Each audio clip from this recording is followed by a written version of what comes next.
देवभूमि के समस्त छात्रों को प्रणाम, नमस्कार। उम्मीद करता हूँ आप सब बहुत अच्छे से होंगे और तैयारी भी विधिवत आपकी चल रही होगी।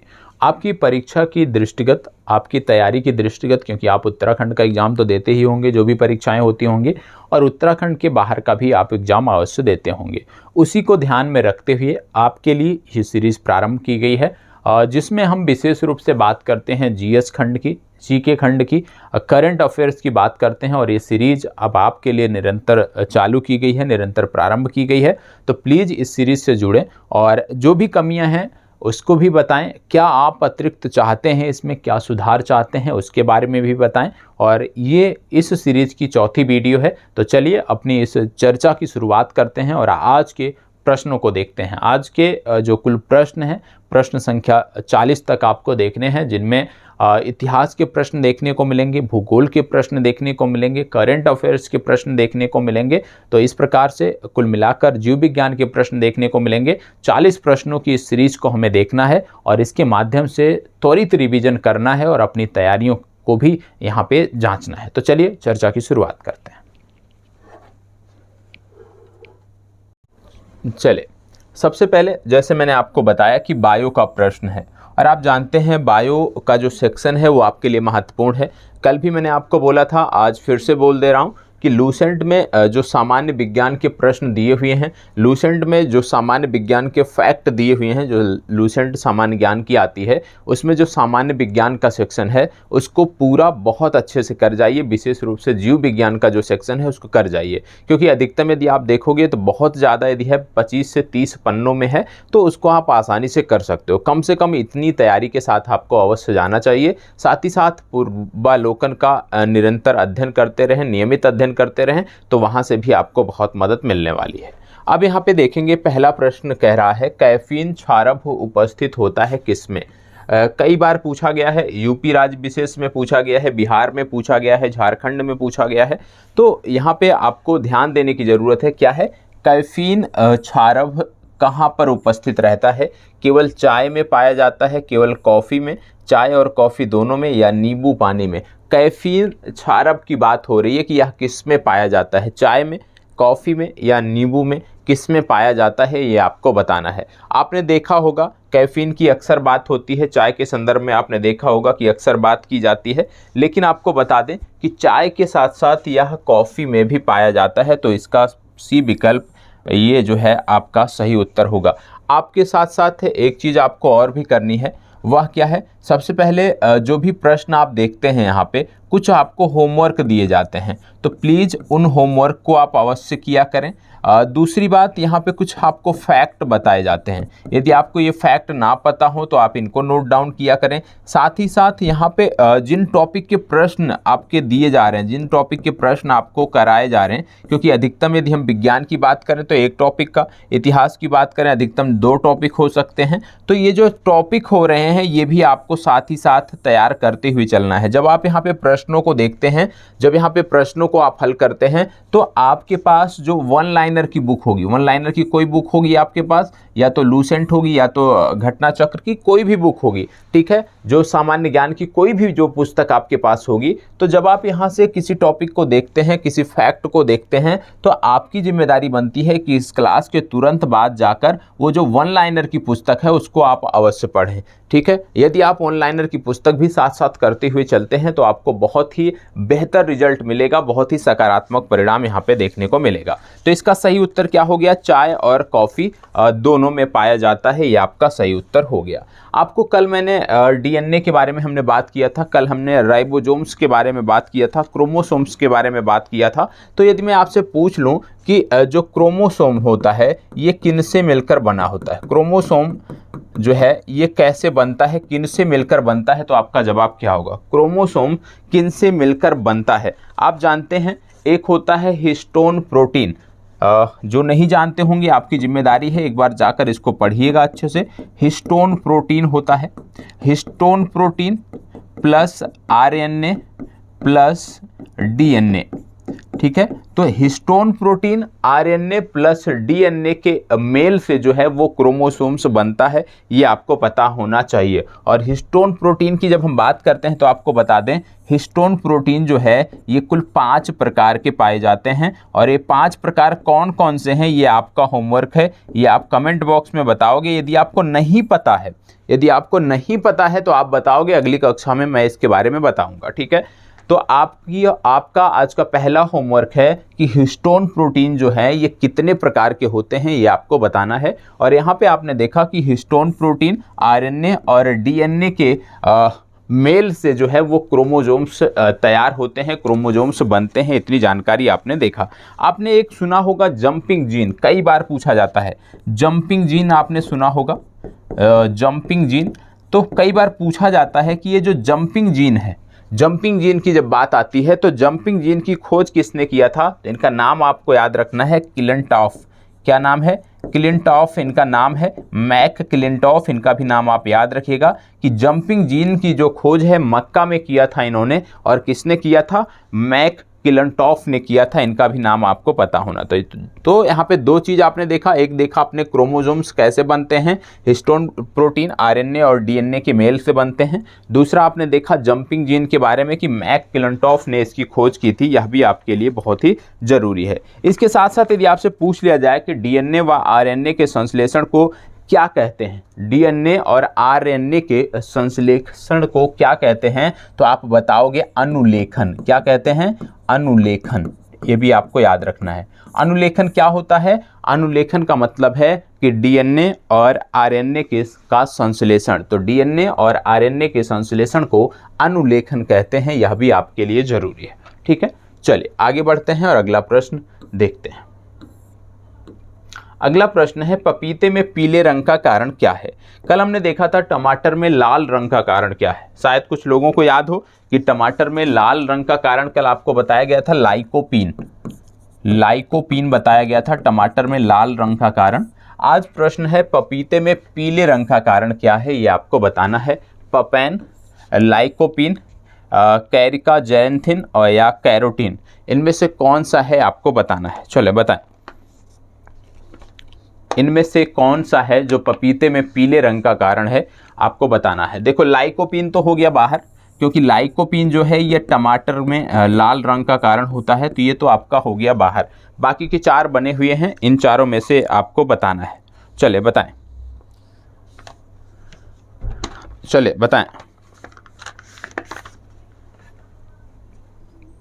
चले जवाब दीजिएगा, फास्ट जवाब दीजिएगा, और किसका कितना सही हो रहा है इसका भी आप मूल्यांकन अवश्य करिएगा। एक नाम आपने सुना होगा आर्थर कोर्नबर्ग। आर्थर कोर्नबर्ग, ये प्रश्न जो है बीपीएससी में पूछा गया है विगत वर्ष में। आर्थर कोर्नबर्ग के बारे में यहाँ पे पूछा गया था कि डीएनए को अंतः पात्र में किसने बनाया था, डीएनए को अंतः पात्र में किसने बनाया था, तो इसका सही उत्तर था आर्थर कोर्नबर्ग। ये आपको पता होना चाहिए।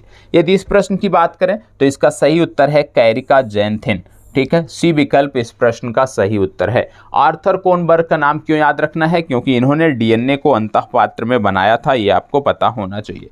यदि आपसे पूछ लिया जाए कि डीएनए की जो द्विकुंडली संरचना है वो किसके द्वारा दी गई, डीएनए की जो द्विकुंडली संरचना है ये किसके द्वारा दी गई, तो यहाँ पे जो नाम याद रखना है वाटसन और क्रिक, 2 लोगों का नाम याद रखना है, वाटसन एवं क्रिक।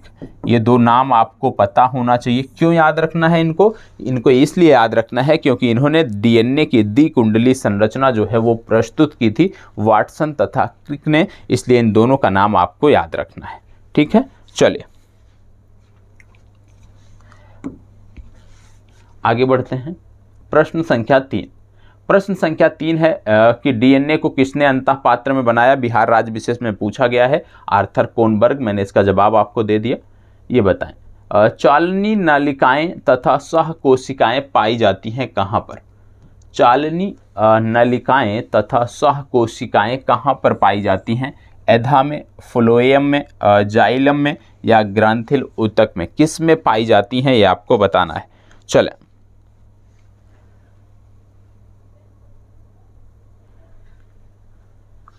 आपने एक शब्द सुना होगा मृदूतक। यदि किसी ने सुना है तो जरूर बताइएगा। मृदूतक क्या है? मृदूतक वह है जहाँ पे पौधे में भोज्य पदार्थ संचित होते हैं। तो पौधे में जो भोज्य पदार्थ संचित होते हैं वो मृदूतक में संचित होते हैं, यह भी आपके लिए जानने की बात है। ठीक है, यहाँ पे बोला जा रहा है चालनी नलिकाएं तथा सहकोशिकाएं किसमें पाई जाती हैं।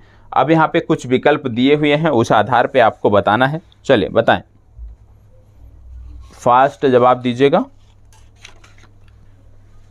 इसका सही उत्तर है फ्लोएम में। बी विकल्प इस प्रश्न का सही उत्तर है। ठीक है, कुछ चीज़ें ऐसी हैं जो समझने वाली नहीं है, रटने वाली हैं, उसको आपको रट जाना है और उसी से आप उसको बेहतर कर सकते हो। ठीक है, यदि आपसे डीएनए के बारे में हम बात कर रहे थे, यदि आपसे पूछ लिया जाए कि ये जो डीएनए है, डीएनए के बारे में एक दो प्रश्न और बन सकते हैं। जैसे यदि आपसे पूछ लिया जाए कि डीएनए की श्रृंखलाएं किससे बंधी होती हैं, तो आपको याद रखना है डीएनए की जो श्रृंखलाएं होती हैं ये हाइड्रोजन बंध से बंधी होती हैं। किससे बंधी होती हैं? हाइड्रोजन बंध से बंधी होती हैं। डीएनए की श्रृंखलाएं हाइड्रोजन बंध से बंधी होती हैं, ये आपको पता होना चाहिए। ठीक है, चलिए आगे बढ़ते हैं। प्रश्न संख्या 5, वही निकायें तथा वहिकाएं कहाँ पाई जाती हैं? वही निकायें तथा वहिकाएं कहाँ पाई जाती हैं आपको बताना है। वलकुट में, जाइलम में, फ्लोएम में या ग्रंथिल ऊतक में? बताएं। अच्छा प्रश्न है, जैसे अभी आपने देखा था इससे पूर्व का प्रश्न जिसका सही जवाब था फ्लोएम, उसी प्रकार का प्रश्न है। तो आपको बताना है कहाँ पर ये पाई जाती हैं, ये आपको बताना है। चलें फास्ट जवाब दीजिएगा। वही निकायें तथा वहिकाएं कहाँ पाई जाती हैं? वलकुट में, जाइलम में, फ्लोएम में, ग्रंथिल ऊतक में? इनमें से कहाँ पाई जाती हैं ये आपको बताना है।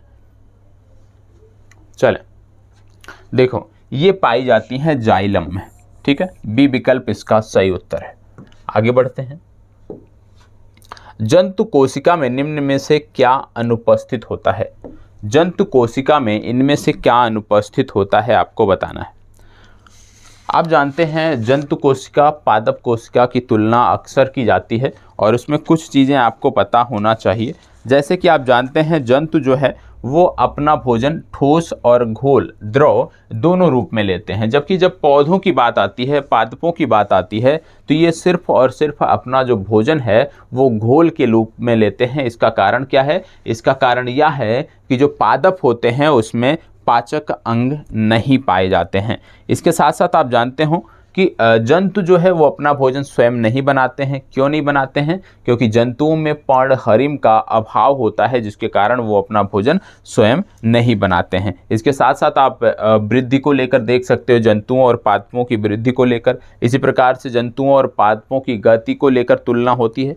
तो बहुत सारे आधारों पर तुलना होती है, लेकिन यहाँ पर जो विकल्प दिए हैं इस आधार पर हमें देखना है कि किस प्रकार से जंतु कोशिका पादप कोशिका से भिन्न होती है। तो क्या बोला जा रहा है? जंतु कोशिका में निम्न में से क्या अनुपस्थित होता है? तो जंतु कोशिका की जब बात करते हैं तो सेलुलोज की जो कोशिका भित्ति होती है यह अनुपस्थित होती है। ए विकल्प इसका सही उत्तर है, यह पादप कोशिका में पाई जाती है। और सन हेम्प रेशे प्राप्त किए जाते हैं कहाँ से? सन हेम्प रेशे कहाँ से प्राप्त किए जाते हैं? पत्ती, पुष्पवाह से, दारू से, मध्य फल भित्ति से? कहाँ से प्राप्त किए जाते हैं ये आपको बताना है। चलें बताएं। सन हेम्प रेशे कहाँ से प्राप्त किए जाते हैं? झारखंड राज्य विशेष में पूछा गया प्रश्न है, जवाब आप सबको पता होना चाहिए। देखो विज्ञान है, सारी चीज़ें यदि आप समझ ना सको, ठीक है, मैथ आपका विज्ञान बैकग्राउंड नहीं होगा, साइंस बैकग्राउंड नहीं होगा, जरूरी नहीं कि आप सब चीज़ों को समझ सकते हो, लेकिन यदि समझ नहीं सकते हो तो कम से कम कुछ फैक्ट ऐसे होते हैं जिनको आपको रट जाना चाहिए। तो यहाँ पे यदि हम बात करें तो इसका सही उत्तर है पोषवाह, बी विकल्प इसका सही उत्तर है। ठीक है, अगला है नोस्तकापीन किससे प्राप्त होता है? नोस्तकापीन किससे प्राप्त होता है? इसका जवाब सबको देना है। ये बहुत ही कॉमन सा प्रश्न है। नोस्तकापीन किससे प्राप्त होता है? पहला विकल्प है पोस्ता, दूसरा विकल्प है तुलसी, तीसरा है गंध सफेदा और चौथा है इफेडरा। किससे प्राप्त होता है नोस्तकापीन, ये आपको बताना है। चलो फास्ट जवाब दीजिएगा। देखो ये प्राप्त होता है पोस्ता या पॉपी से। ए विकल्प इसका सही उत्तर है। ठीक है, चलिए आगे बढ़ते हैं।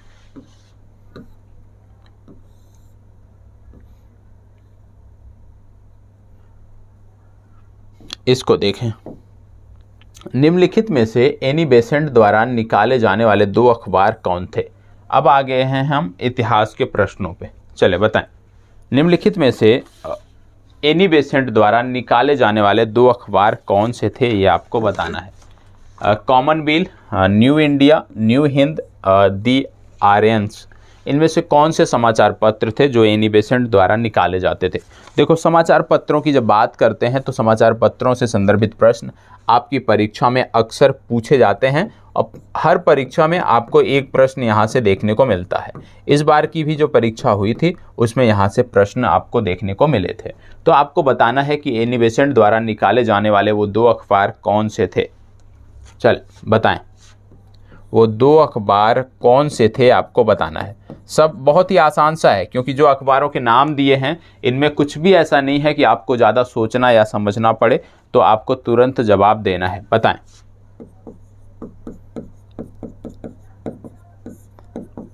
चलिए जवाब दीजिएगा। देखो, यहाँ पे बात हो रही है एनी बेसेंट की। एनी बेसेंट ने 2 समाचार पत्र निकाले थे, एक का नाम था कॉमनवेल्थ, एक का नाम था न्यू इंडिया, मतलब ए विकल्प आपका सही उत्तर है। इसके साथ साथ कुछ अन्य समाचार पत्र हैं जिनको हमें यहीं पर देखना है। जैसे यंग इंडिया की बात आती है तो यंग इंडिया का जो संबंध है ये गांधी जी से है, महात्मा गांधी से इसका संबंध है, ये आपको पता होना चाहिए। दूसरी बात आती है मूक नायक।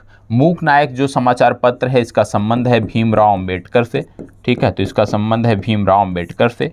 इसके बाद केसरी समाचार पत्र है। केसरी जानते हैं सबसे महत्वपूर्ण समाचार पत्र है और इसके बारे में सब जानते होंगे, बाल गंगाधर तिलक से संबंधित है, ठीक है, बाल गंगाधर तिलक से संबंधित है। फिर बात आती है कौमी आवाज़ की। अक्सर पूछा जाता है लेकिन बहुत कम इसके बारे में जानकारी होती है।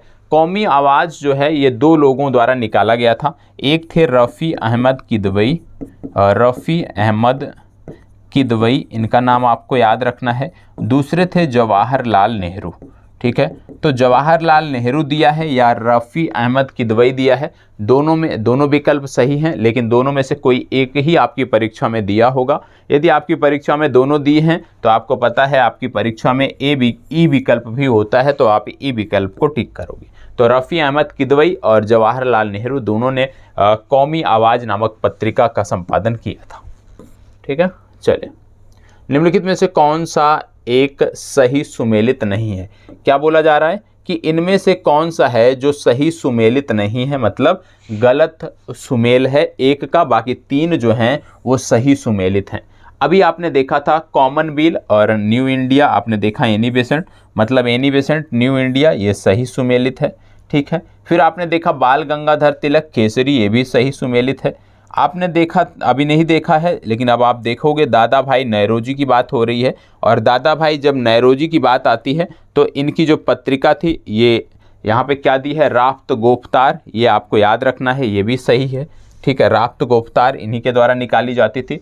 BR अम्बेडकर के द्वारा अभी आपने देखा था मूक नायक, लेकिन यहाँ पे क्या मिलन किया गया है, इंडिपेंडेंट, तो ये वाला जो आपका ए विकल्प है ये इस प्रश्न के लिए सही उत्तर है, क्योंकि ये सुमेल नहीं है। इंडिपेंडेंट की यदि हम बात करते हैं तो आपको बता दें, इंडिपेंडेंट नामक जो पत्रिका थी ये मोतीलाल नेहरू द्वारा निकाली जाती थी। किसके द्वारा निकाली जाती थी? मोतीलाल नेहरू द्वारा निकाली जाती थी, इसलिए ये सुमेल नहीं है। ए विकल्प इस प्रश्न के लिए सही उत्तर होगा। यहाँ पे राफ्त गोफ्तार आपने देखा, तो आपको बता दें एक पत्रिका और थी जिसका नाम था 10 रोजा पत्रिका, 10 रोजा पत्रिका। और 10 रोजा पत्रिका के बारे में आपको बता दें कि 10 रोजा जो पत्रिका थी इसकी जब आप बात करते हो तो अब्दुल गफ्फार खान का नाम आपको याद रखना है। अब्दुल गफ्फार खान के द्वारा ये पत्रिका निकाली जाती थी, 10 रोजा पत्रिका। समाचार पत्रों में जब बात करते हैं तो यह भी प्रमुख है, क्योंकि इसका जिक्र बहुत कम जगहों पर होता है हमारी पाठ्य पुस्तकों में भी, तो इसलिए इसका नाम हमें याद रखना है, 10 रोजा पत्रिका, अब्दुल गफ्फार खान। चलिए आगे बढ़ते हैं। निम्नलिखित में से कौन एक सही सुमेलित है? निम्नलिखित में से कौन एक सही सुमेलित है आपको बताना है। महात्मा गांधी, बाल Gangadhar Tilak, Annie Besant, BR Ambedkar. और सब पत्रिकाओं के नाम दिए हैं। मतलब अभी इससे पहले वाले प्रश्न में क्या था कि बोला गया था कौन एक सही सुमेलित नहीं है, मतलब 3 सही सुमेलित थे, कोई एक सही सुमेलित नहीं था। लेकिन यहाँ पर कोई एक सही सुमेलित है, बाकी के 3 गलत हैं, वही आपको खोज निकालना है। बोला गया है महात्मा गांधी मूक नायक, अब आप बताओगे कि क्या मूक नायक से संबंधित हैं महात्मा गांधी। बाल गंगाधर तिलक, यंग इंडिया, क्या ये इससे संबंधित हैं। एनी बेसेंट, कॉमनवेल्थ और B.R. अम्बेडकर केसरी। आपने सबसे पहला प्रश्न एनी बेसेंट से संबंधित ही देखा था जब हमने कॉमनवेल्थ पत्रिका की बात की थी। तो इसका जो सी विकल्प है यही एक सही सुमेलित है और सारे के सारे गलत हैं। जैसे B.R. अम्बेडकर की जब आप बात करते हो तो आप संबंधित करते हो इनको मूक नायक से, ठीक है। केसरी की जब आप बात करते हो तो बाल गंगाधर तिलक का नाम आता है। यंग इंडिया की जब बात आती है तो महात्मा गांधी का नाम आता है। तो इस प्रकार से आप इन चीज़ों को देख सकते हो। इसके साथ साथ आप जानते हैं यंग इंडिया, इसी के साथ साथ एक मिलता जुलता नाम था न्यू इंडिया। यंग इंडिया और न्यू इंडिया, ठीक है। तो यदि आपसे यंग इंडिया पूछा जाए तो आप महात्मा गांधी टिक करोगे, लेकिन यदि आपसे न्यू इंडिया पूछा जाए तो आप बिपिन चंद्र पाल को टिक करोगे। इसको टिक करोगे, बिपिन चंद्र पाल, बिपिन चंद्र पाल को टिक करोगे कब, न्यू इंडिया के संदर्भ में। इसके साथ साथ अरविंद घोष की बात आती है, इनकी भी एक पत्रिका थी जिसका नाम था वंदे मातरम। वंदे मातरम की जब बात आती है तो अरविंद घोष का आप नाम याद रखोगे। अरविंद घोष भी अपने आप में महत्वपूर्ण नाम है। इसके साथ साथ मोहम्मद अली की भी एक पत्रिका थी, अक्सर पूछी जाती है, कामरेड। याद रखिएगा, कामरेड जो है ये मोहम्मद अली की पत्रिका थी, इसका भी नाम आपको याद रखना है।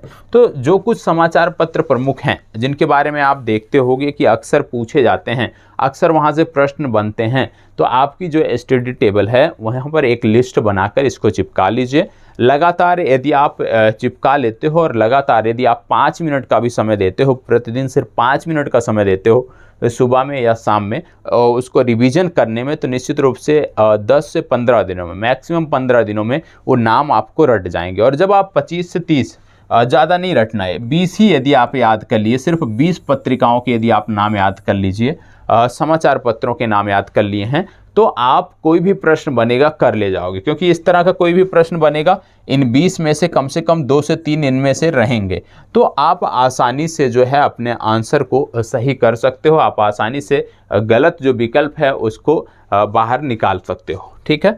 चलिए आगे बढ़ते हैं। भारतीय पुनर्जागरण के पिता कौन थे?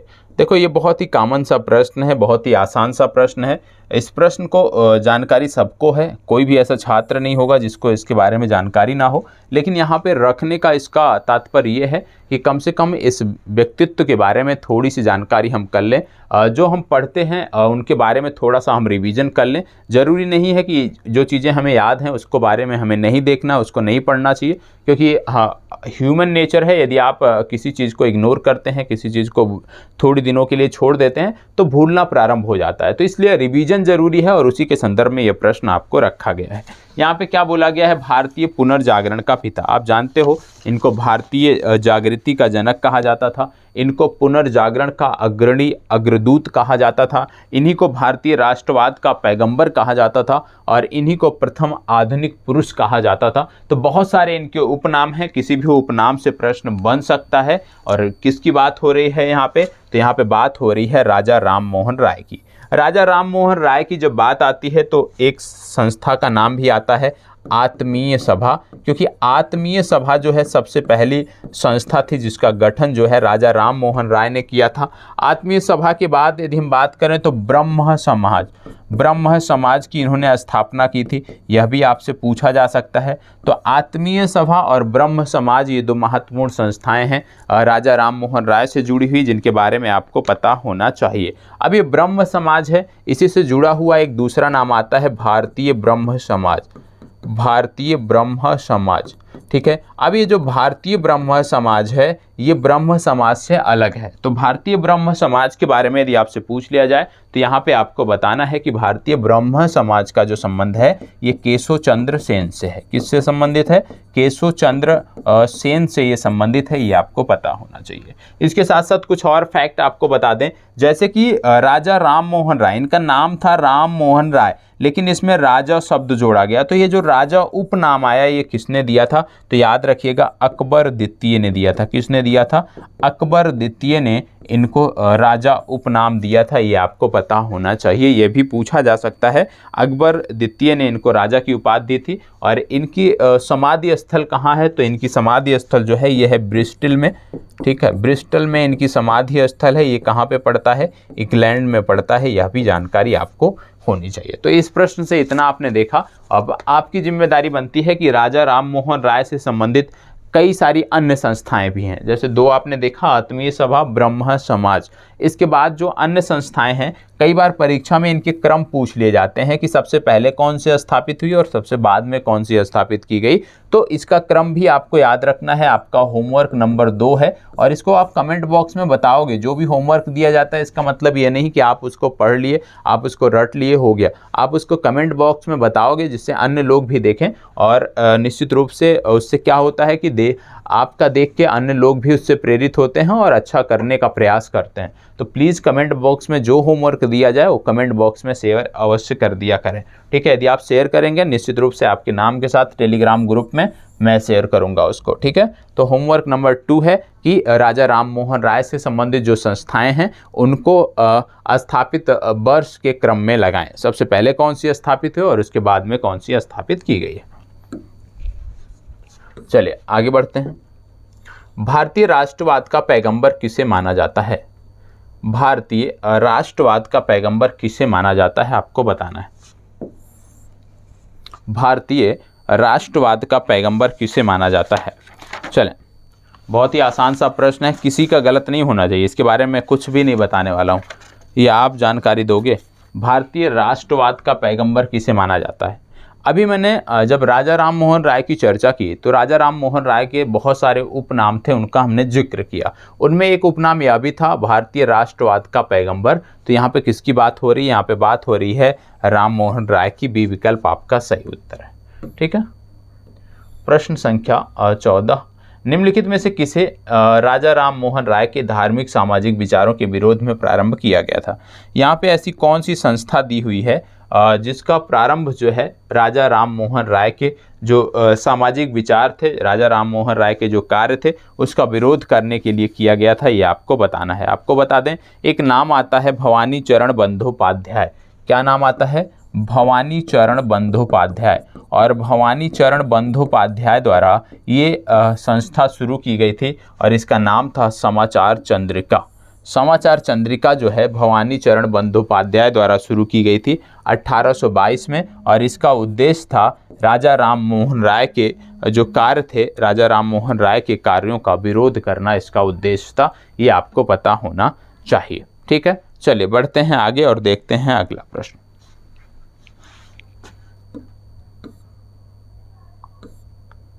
स्वामी विवेकानंद ने रामकृष्ण मिशन की स्थापना किस वर्ष की?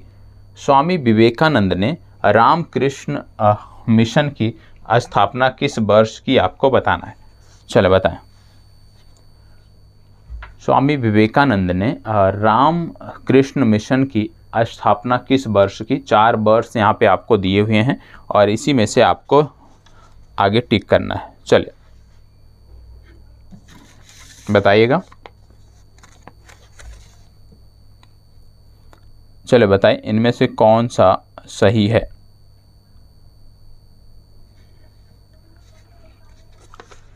इनमें से कौन सा सही है आपको बताना है। स्वामी विवेकानंद ने रामकृष्ण मिशन की स्थापना किस वर्ष की?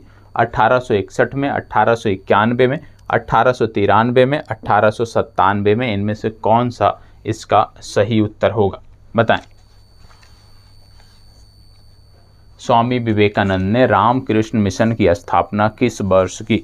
आप जानते हो जब बात आती है स्वामी विवेकानंद की तो सबसे पहला जो प्रश्न अक्सर पूछा जाता है कि स्वामी विवेकानंद ने विश्व धर्म संसद में जो है कब प्रतिभाग किया, कब भाग लिया? तो वर्ष 1893 का ये समय था जब सर्वप्रथम विश्व धर्म सम्मेलन में स्वामी विवेकानंद ने भाग लिया। तो ये वर्ष आपको याद रहना चाहिए। इसके साथ साथ आपको यदि पूछ लिया जाए कि नव हिंदूवाद के सर्वश्रेष्ठ प्रतिनिधि उस समय काल में कौन थे, तो नव हिंदूवाद के सर्वश्रेष्ठ प्रतिनिधि के रूप में स्वामी विवेकानंद का नाम आता है। यह भी आपके लिए एक फैक्ट है जो आपको पता होना चाहिए। इसके साथ साथ आपको बता दें, स्वामी विवेकानंद का जो दर्शन था उसको बोला जाता था व्यवहारिक वेदांत। यह भी आपको पता होना चाहिए कि स्वामी विवेकानंद का जो दर्शन था उसको बोला जाता था व्यवहारिक वेदांत।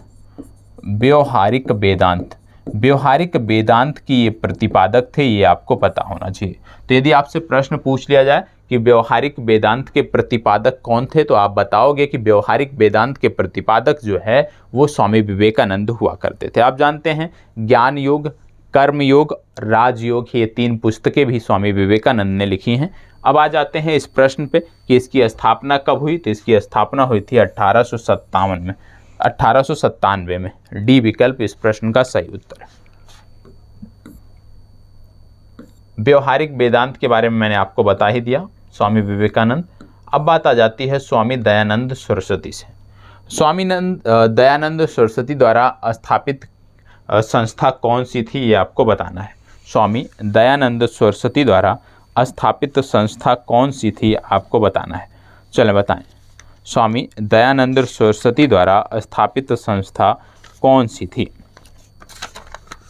आप जानते हो कि 1875 ईस्वी में, कब, 1875 ईस्वी में स्वामी दयानंद सरस्वती ने एक संस्था की स्थापना की और इस संस्था का नाम था आर्य समाज। और आर्य समाज महत्वपूर्ण क्यों है? आर्य समाज इसलिए महत्वपूर्ण है क्योंकि आप जानते हैं एक नारा वेदों की ओर लौटो, वेदों की ओर लौटो जो नारा था वो इसी संस्था का नारा था। और आप जानते हैं वेदों के पुनरुत्थान का जो श्रेय जाता है वो स्वामी दयानंद सरस्वती को जाता है और स्वामी दयानंद सरस्वती को ही भारत का मार्टिन लूथर कहा जाता था। यह भी आपको पता होना चाहिए। इनकी एक रचना भी है जिसको बोलते हैं सत्यार्थ प्रकाश, इसके बारे में भी आपको पता होगा। सत्यार्थ प्रकाश किसकी रचना है? तो सत्यार्थ प्रकाश स्वामी दयानंद सरस्वती की रचना है, ये आपको पता होना चाहिए। स्वामी दयानंद सरस्वती के आर्य समाज ने शुद्धि आंदोलन का आप कह सकते हो शुद्धि आंदोलन जो था उसका इन्होंने समर्थन किया था। और शुद्धि आंदोलन क्या था? शुद्धि आंदोलन था कि ऐसे हिंदू जिन्होंने पहले ही हिंदू धर्म का परित्याग कर दिया रहा हो, अपना धर्म बदल लिया रहा हो, लेकिन वह अपने मूल धर्म में पुनः वापस आना चाहते हैं, तो इसके लिए उस समय में जो आंदोलन चलाया गया था उसका नाम था शुद्धि आंदोलन। और आर्य समाज जो है वो शुद्धि आंदोलन का समर्थक था। ठीक है, इतनी जानकारी यदि आपको है तो निश्चित रूप से आर्य समाज से संबंधित या दयानंद सरस्वती से संबंधित कोई भी प्रश्न आपकी परीक्षा में आएगा तो आप आसानी से उसको जवाब दे सकते हो। ठीक है, निम्नलिखित में से कौन सा भारत का मार्टिन लूथर कहलाता था? मैंने आपको जवाब दे दिया है, इसको बताएं। अब बात आ गई है भूगोल की। ठीक है, इतिहास के प्रश्न समाप्त हुए। इतिहास के प्रश्नों के बाद अब चर्चा हो रही है भूगोल की।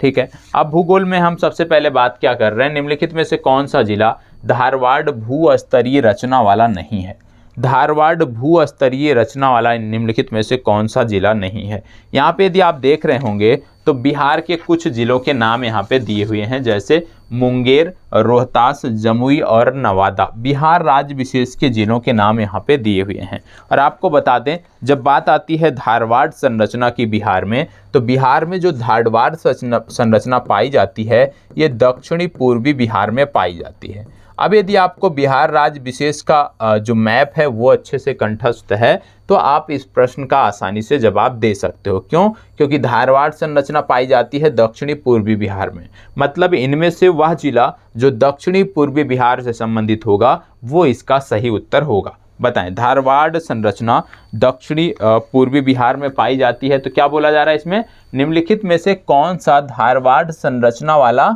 नहीं है? मतलब इनमें से कौन सा जिला है जो दक्षिणी पूर्वी बिहार से संबंधित नहीं है, वही इसका सही उत्तर है। धारवाड़ संरचना की जब बात करते हैं तो आप जानते हैं मुंगेर, नवादा और जमुई ये 3 जिले प्रमुखता से आते हैं जो कि दक्षिणी पूर्वी बिहार से संबंधित हैं और धारवाड़ संरचना वाले हैं। क्या ये 3 जिले दिए हैं? जी हाँ, मुंगेर, जमुई और नवादा ये तीनों जिले दिए हुए हैं। इसका मतलब है कि ये 3 जिले तो क्या हैं, ये दक्षिणी पूर्वी क्षेत्र के हैं, मतलब ये धारवाड़ भू संरचना वाले हैं।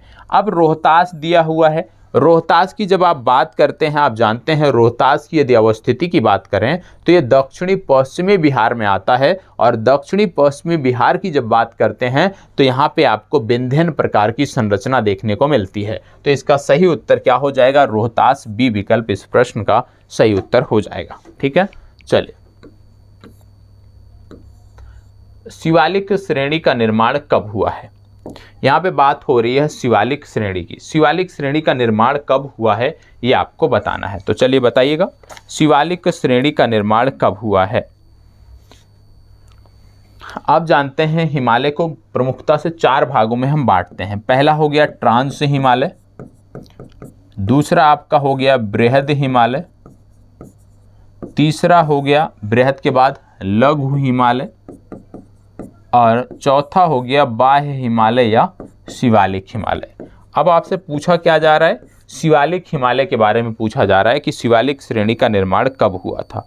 शिवालिक श्रेणी की जब बात करते हैं तो पूर्व प्लायोसीन या सेनोजोइक काल बोलते हैं इसको। तो पूर्व प्लायोसीन या सेनोजोइक काल में इसकी बात होती है, मतलब इसका सही उत्तर है डी विकल्प। ठीक है, अब इसमें से सभी के बारे में हम देख लेते हैं कि सबका निर्माण कब हुआ। जैसे ट्रांस हिमालय की यदि हम बात करते हैं तो ट्रांस हिमालय का जो निर्माण हुआ, क्योंकि सबसे पहले इसी का निर्माण हुआ है हिमालय के निर्माण के क्रम में, तो इसका निर्माण जो है ये क्रिटेशियस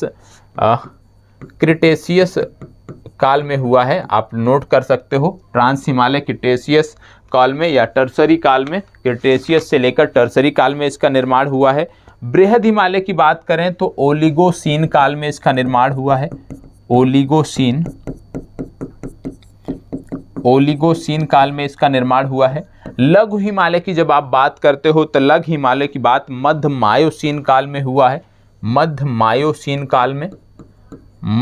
मायोसीन काल में इसका निर्माण हुआ है। और जब शिवालिक की बात करते हो तो सेनोजोइक हो गया या प्लायोसीन हो गया, या आप कह लीजिए पूर्व प्लायोसीन काल में हुआ है। तो ये चीज़ें आपको पता होनी चाहिए। ठीक है, सबके निर्माण का क्रम क्या है और साथ ही साथ इनका निर्माण किस वर्ष में हुआ है वो जानकारी आपको होनी चाहिए।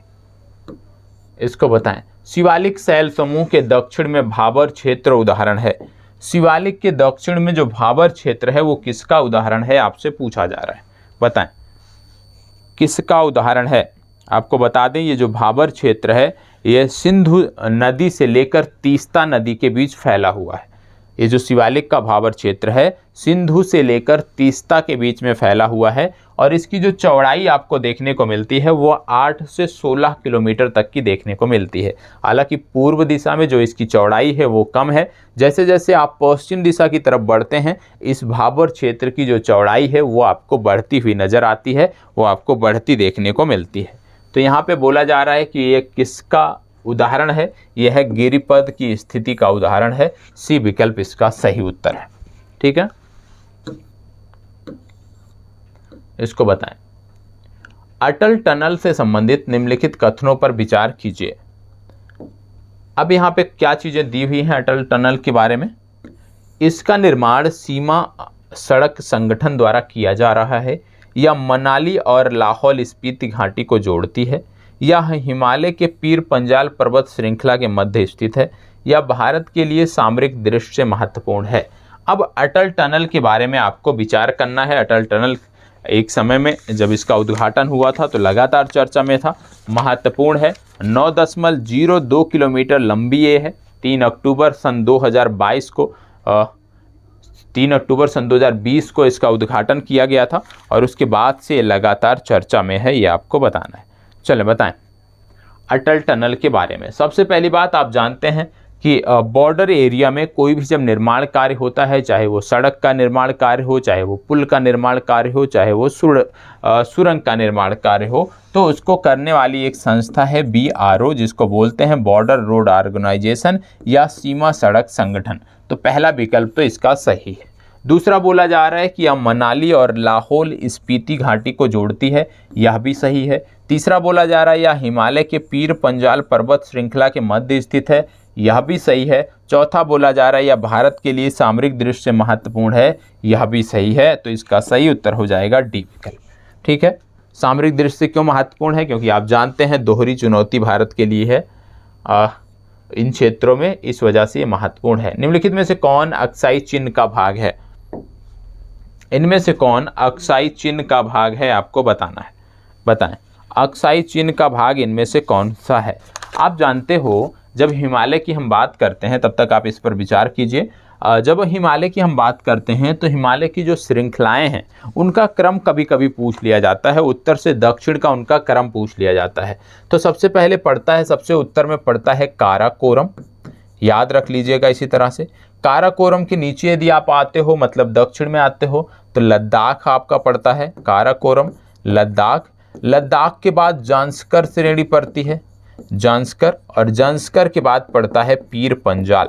तो इनका क्रम आपको याद रखना है, काराकोरम, लद्दाख, जांस्कर और पीर पंजाल, ये आपको क्रम याद रखने हैं। उत्तर से दक्षिण क्रम पूछा जा सकता है आपके लिए। और यहाँ पे बोला जा रहा है अक्साई चिन्ह का कौन सा हिस्सा है, तो अक्साई चिन्ह का जो हिस्सा है वो है लद्दाख पठार। आप आसानी से इसका जवाब दे सकते थे, यदि आपको नहीं भी पता था तो विकल्पों के आधार पर आप आसानी से इसका जवाब दे सकते थे। आप जानते हो कि पूरा हिमालय रेंज जो है, जो जम्मू कश्मीर से शुरू होता है और अरुणाचल प्रदेश से होते हुए ये अंडमान निकोबार तक जो जाता है, क्योंकि बोला जाता है कि अंडमान निकोबार जो है वो हिमालय का ही विस्तार है, तो इसमें बहुत सारी चोटियां हैं। और ये जो चोटियां हैं इनमें से कुछ प्रमुख चोटियां हैं और इनको अक्सर पूछ लिया जाता है कि पूर्व से पश्चिम क्रम लगाएं या पश्चिम से पूर्व क्रम लगाएं। तो यदि हम इनका पश्चिम से पूर्व का क्रम, पूर्व से पश्चिम का क्रम देखते हैं तो सबसे पहले आपको देखने को मिलता है कंचनजंगा, ठीक है। उसके बाद देखने को मिलता है योरेस्ट, कंचनजंगा हो गया, योरेस्ट हो गया। योरेस्ट के बाद दो और महत्वपूर्ण चोटियां जो आपको याद रखनी हैं वो हैं अन्नपूर्णा और धौलागिरी, ठीक है, अन्नपूर्णा और धौलागिरी, ये चार अवश्य याद रखिएगा। यदि चार आप ना याद रख पाएँ तो ये दोनों जरूर याद रखिएगा कि पूर्व से पश्चिम जब बढ़ते हैं तो सबसे पहले कंचनजंगा चोटी पड़ती है, उसके बाद योरेस्ट पड़ता है और अन्नपूर्णा और धौलागिरी उसके बाद में पढ़ते हैं। ये आपको जानकारी रखनी है, ठीक है। चलिए बढ़ते हैं अगले प्रश्न पर। निम्नलिखित कथनों पर विचार कीजिए। यहाँ पे क्या क्या दिया है? भारत में हिमालय केवल 5 राज्यों में फैला हुआ है। दूसरा कह रहा है पश्चिमी घाट केवल 5 राज्यों में फैले हुए हैं। तीसरा कह रहा है पुलिकट झील केवल 2 राज्यों में फैली हुई हैं। उपयुक्त में से कौन सा सही है?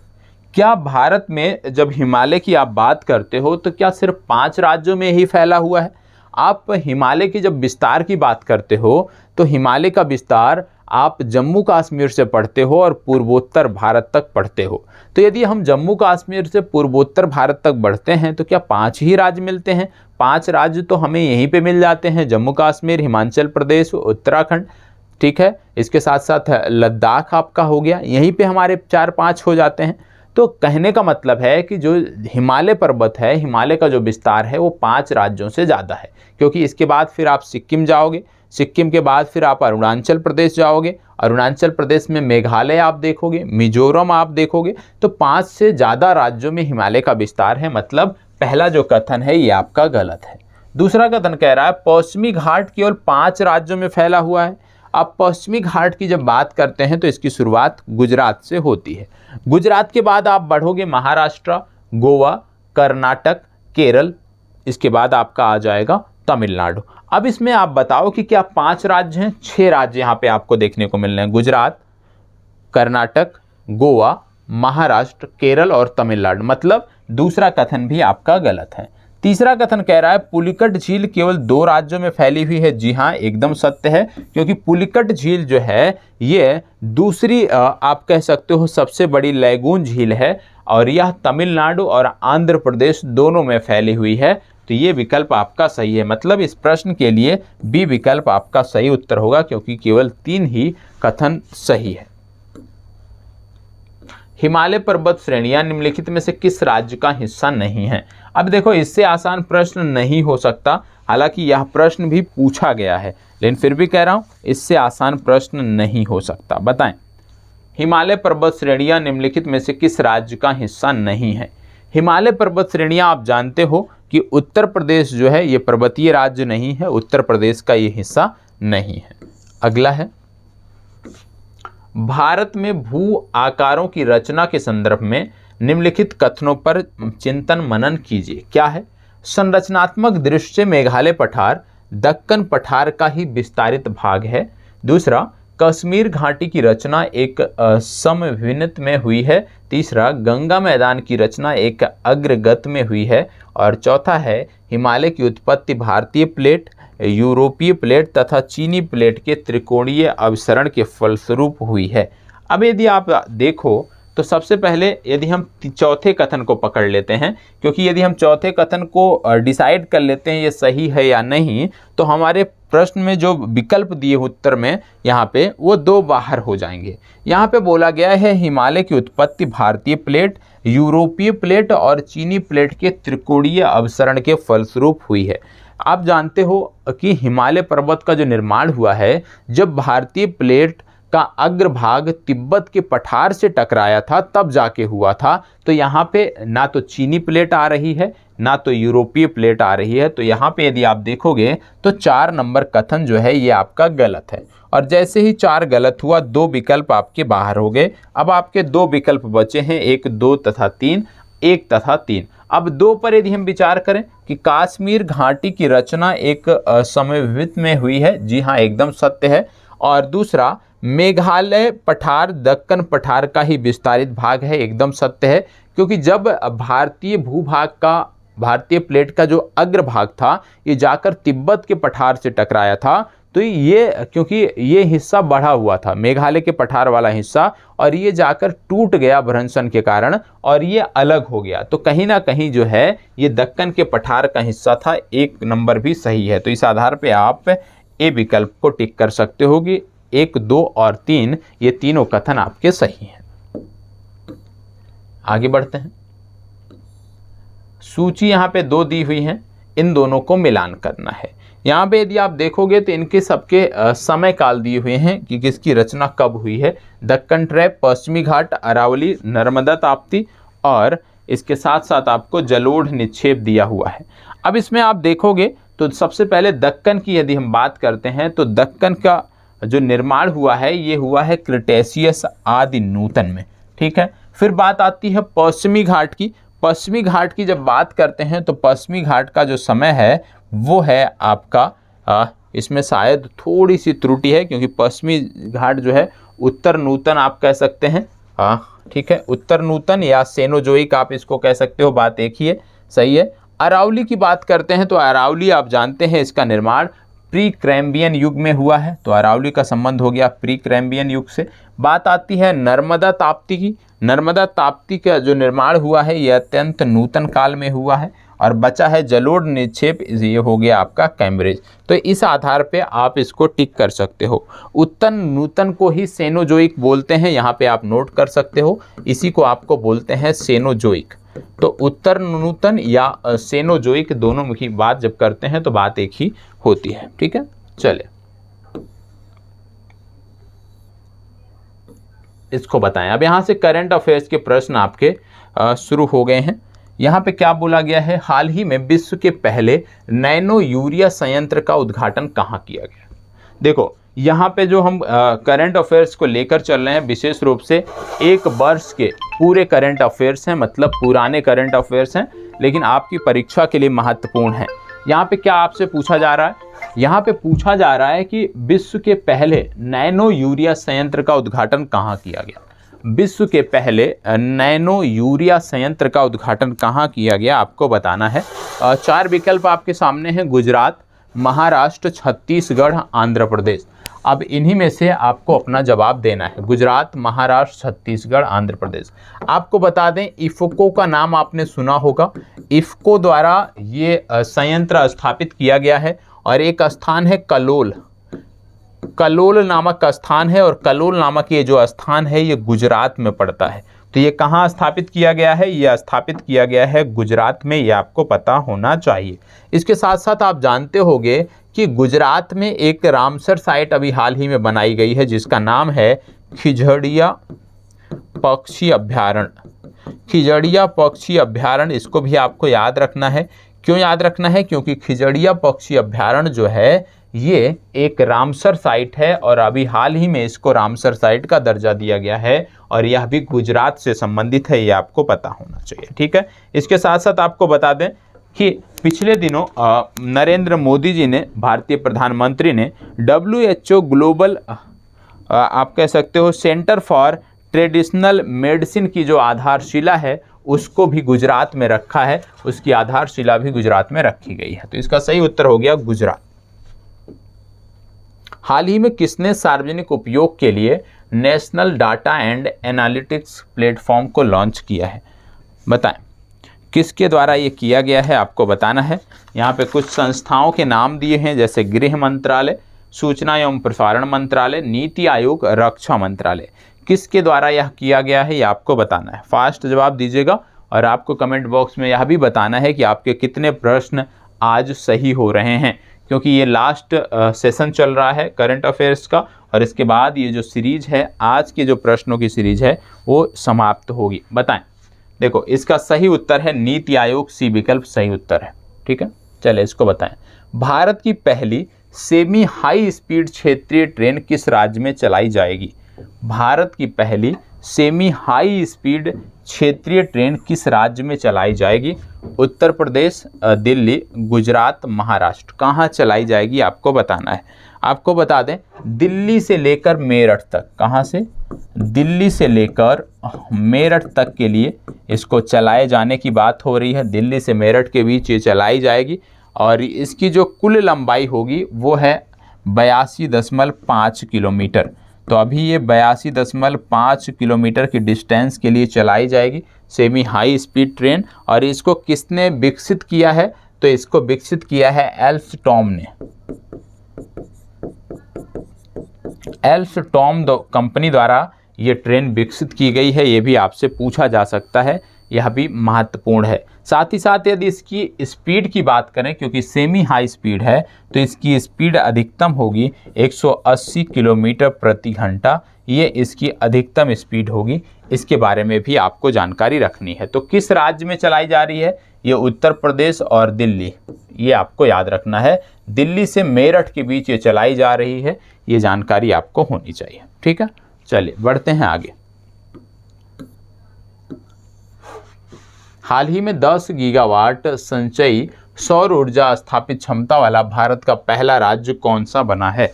भारत का ये पहला राज्य कौन सा है जो 10 गीगावाट संचयी सौर ऊर्जा क्षमता स्थापित कर चुका है? और ऐसा करने वाला यह पहला राज्य बना है। 4 राज्य दिए हुए हैं, राजस्थान, उत्तराखंड, तमिलनाडु, मध्य प्रदेश। देखो सौर ऊर्जा की बात हो रही है तो निश्चित रूप से उत्तराखंड इससे बाहर हो जाएगा, क्योंकि पर्वतीय प्रदेश है, मैदानी क्षेत्र में जिस तरह से सूर्य तप पड़ता है उस तरह से यहाँ पे नहीं पड़ता है, तो ये तो हो गया बाहर। बाकी के 3 बचे हैं, उन पर आपको चुनाव करना है और जब आप तीनों को ध्यान से पढ़ोगे तो इसका उत्तर आपका हो जाएगा राजस्थान। इसको बताएं। विश्व की सबसे बड़ी फिल्म पुनरुद्धार परियोजना का शुभारंभ हाल ही में किस देश में किया गया? आपको बता दें राष्ट्रीय फिल्म विरासत मिशन के अंतर्गत इसकी शुरुआत की गई है। राष्ट्रीय फिल्म विरासत मिशन के अंतर्गत इसकी शुरुआत हुई है और इसकी शुरुआत की गई है भारत में। तो इसका सही जवाब होगा भारत, सी विकल्प सही उत्तर है। याद रखिएगा, विश्व की सबसे बड़ी फिल्म पुनरुद्धार परियोजना का शुभारंभ भारत में किया गया है। चलें इसको बताएं।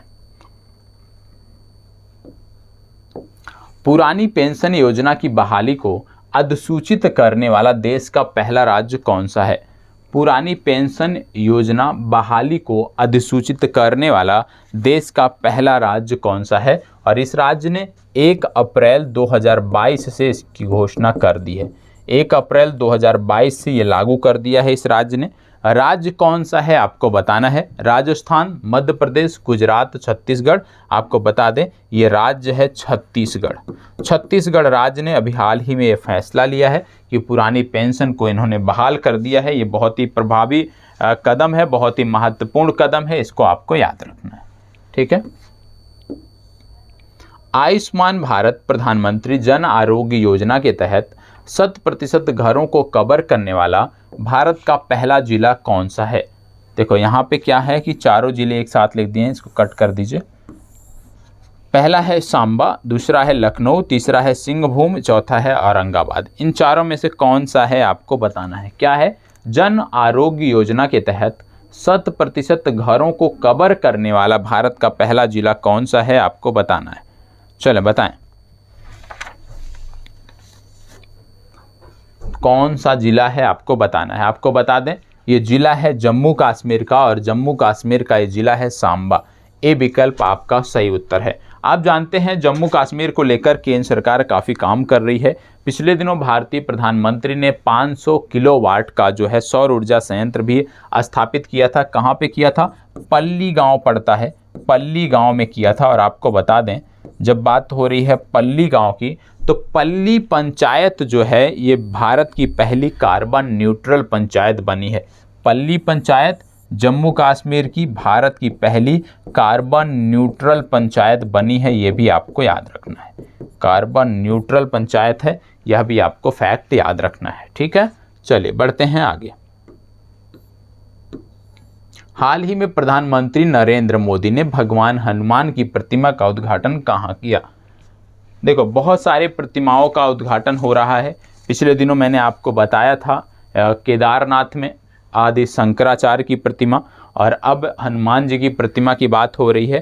तो ये स्थान पड़ता है मोरबी, और मोरबी नामक जो स्थान है ये पड़ता है गुजरात में, और गुजरात मोरबी में जो है इस प्रतिमा का उद्घाटन जो है, प्रतिमा का अनावरण जो है प्रधानमंत्री नरेंद्र मोदी ने किया है। इसको बताएं। देखो यहाँ पे क्या है कि प्रश्न गलत लिख दिया गया है, लेकिन इसके जो विकल्प दिए हैं इनमें से एक विकल्प बड़ा महत्वपूर्ण है। इससे जुड़ा हुआ मैं एक फैक्ट बता देता हूँ। ये जो जामताड़ा है, जामताड़ा विशेष रूप से आप कह सकते हो एक जिला है, और ये जो जामताड़ा जिला है ये पड़ता है झारखंड में। कहाँ पे पड़ता है, झारखंड का एक जिला है जामताड़ा, और ये झारखंड में पड़ता है। तो आपको यहाँ पे कुछ जानकारी बता दें कि ये जो जामताड़ा जिला है झारखंड का, ये इन दिनों चर्चा में है पूरे भारत में। क्यों? क्योंकि इस जिले के प्रत्येक गांव में कह लीजिए हर गांव में पुस्तकालय स्थापित हो चुका है। तो भारत का वह पहला जिला जिसके प्रत्येक गांव में पुस्तकालय की स्थापना हो चुकी है वो है जामताड़ा जिला, और ये जो जामताड़ा जिला है ये झारखंड से संदर्भित है, इसलिए इसका नाम आपको याद रखना है। देश का पहला जिला है जिसके हर गांव में पुस्तकालय की स्थापना हो चुकी है। वैक्यूम आधारित सीवरेज अपनाने वाला भारत का पहला शहर कौन सा है। वैक्यूम आधारित सीवरेज अपनाने वाला भारत का पहला जिला कौन सा है आपको बताना है। चलिए बताइएगा। वैक्यूम आधारित सीवरेज अपनाने वाला भारत का पहला जिला कौन सा है। 4 विकल्प दिए हुए हैं, गाजियाबाद, आगरा, लखनऊ और वाराणसी। इनमें से कौन सा विकल्प सही है ये आपको बताना है। चलें बताएं। देखो करंट अफेयर्स जो भी आपको बताए जाते हैं प्लीज़ इनको नोट डाउन कर लीजिएगा, क्योंकि ये आपके लिए बहुत ही महत्वपूर्ण है। चले बताइएगा। इसका सही उत्तर है आगरा। बी विकल्प इस प्रश्न का सही उत्तर है। ठीक है, चलिए तो आज की जो हमारी चर्चा थी विशेष रूप से प्रारंभिक परीक्षा विशेष जो आपका कार्यक्रम था उसकी चर्चा यहीं पे समाप्त होती है, और कल फिर मिलेंगे। और कल की जो कक्षा है उसमें विशेष रूप से इतिहास के प्रश्न आपको देखने को मिलेंगे, जीव विज्ञान के प्रश्न देखने को मिलेंगे, और भूगोल के प्रश्न देखने को मिलेंगे। कल का जो प्रारंभिक परीक्षा विशेष का कार्यक्रम है उसमें करंट अफेयर्स के प्रश्न आपको देखने को नहीं मिलेंगे। हालांकि करंट अफेयर्स के जो प्रश्न हैं वो आपको रात्रि 11 बजे की जो आपकी कक्षा होती है, रात्रि 11 बजे का जो आपका सेशन होता है उस दौरान आपको देखने को मिलेगा। ठीक है, चलिए धन्यवाद। और आपको 2 से 3 जो होमवर्क दिए गए हैं, आपकी जिम्मेदारी बनती है कि जो होमवर्क दिए गए हैं उन होमवर्क को आप हूबहू कमेंट बॉक्स में शेयर करें। यदि कोई प्रश्न जो भी होमवर्क में पूछा गया है नहीं आता है, उसके बारे में नई जानकारी आपको मिल पा रही है, तो प्लीज़ आप बताइएगा जिससे उसके बारे में आपको जानकारी दी जा सके। क्योंकि जितनी जानकारी आप एकत्रित करेंगे उतना अच्छा है, क्योंकि प्रारंभिक परीक्षा इस बार पिछले बार के जो प्रश्न पत्र था उससे थोड़ा सा विभिन्न होने वाला है, उससे थोड़ा सा अलग होने वाला है। तो इसलिए हम सभी को तैयार रहना है। ठीक है, चलिए धन्यवाद, बहुत बहुत आभार।